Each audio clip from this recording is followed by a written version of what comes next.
Du coup, je ferai une petite vidéo qui sera mise à votre disposition pour vous permettre de mieux assimiler le cours. Donc ici, on s'intéresse à un aspect du cours qui est la création de processus. Je ne reviendrai pas sur certaines définitions pour pas que la vidéo soit longue, vue en classe. L'idée, c'est de mettre à votre disposition les éléments essentiels pour mieux comprendre.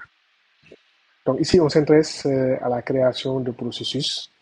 Et si vous voyez bien le tableau, l'écran, ici à droite, il y a un petit code source sur lequel je vais m'appuyer par moment pour que vous puissiez bien comprendre.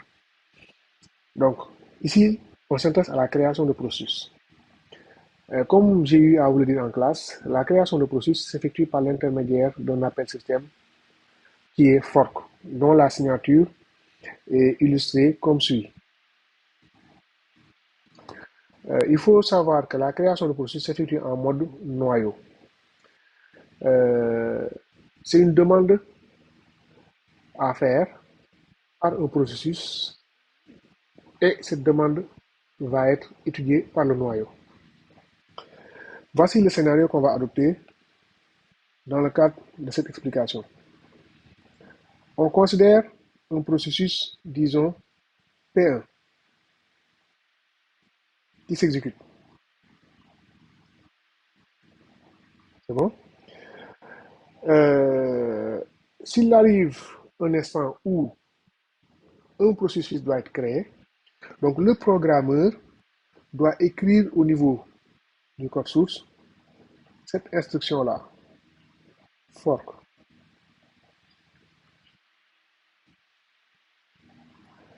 Pourquoi il doit l'écrire ainsi? C'est illustré au niveau de la ligne 8, au niveau du programme là, qui est capturé ici en haut à gauche.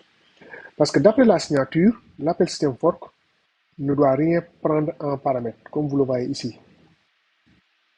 Pourquoi? Parce que le processus qui souhaite avoir un fils se contente de faire une demande. Et la création, comme j'ai eu à le dire, va s'effectuer en mode noyau. Donc c'est le noyau du système d'exploitation. Je rappelle qu'ici, nous, on s'intéresse au système d'exploitation de type Unix. C'est bon? Et donc, c'est le noyau qui va voir est-ce qu'il est dans les dispositions de procéder à la création.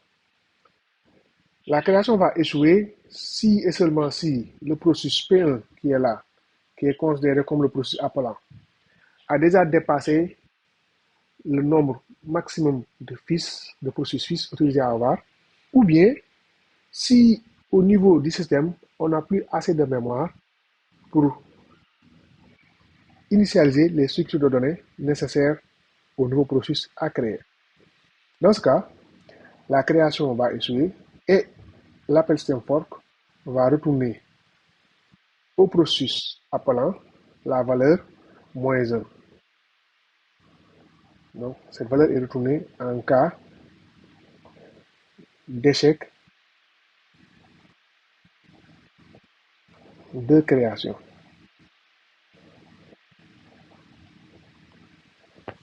C'est bon? Donc, le programmeur doit prévoir cela.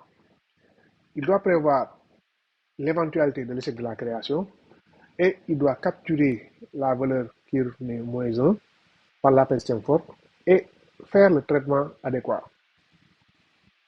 Maintenant, si on est dans le cadre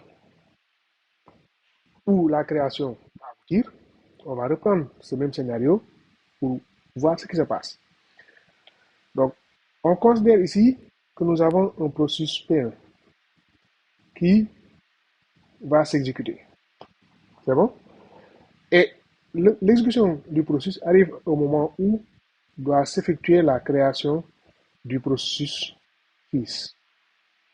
Donc, le programmeur, comme je l'ai dit tantôt, doit écrire cette instruction-là. Arrivé à ce niveau-là, le noyau va procéder à la création d'un processus, on va l'appeler ici P2, on va l'appeler ici P2, Et il faut noter déjà que cette création s'effectue par clonage. Cette création qui s'effectue par clonage va avoir d'autres implications sur lesquelles on va revenir dans le cadre d'autres vidéos. Donc on note ici que le processus P1, qui est le père, est cloné pour donner le processus P2, qui est le fils.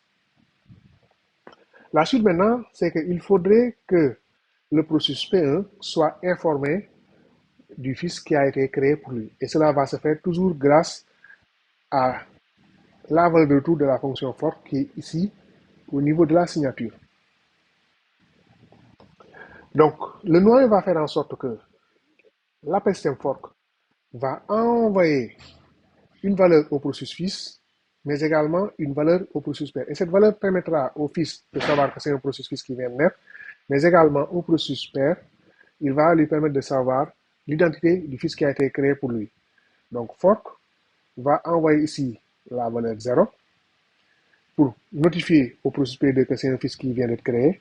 Et au processus P1, il va lui envoyer l'identifiant, c'est-à-dire le PID du processus P2 qui a été créé pour lui, comme pour lui dire ton fils numéro tel a été créé.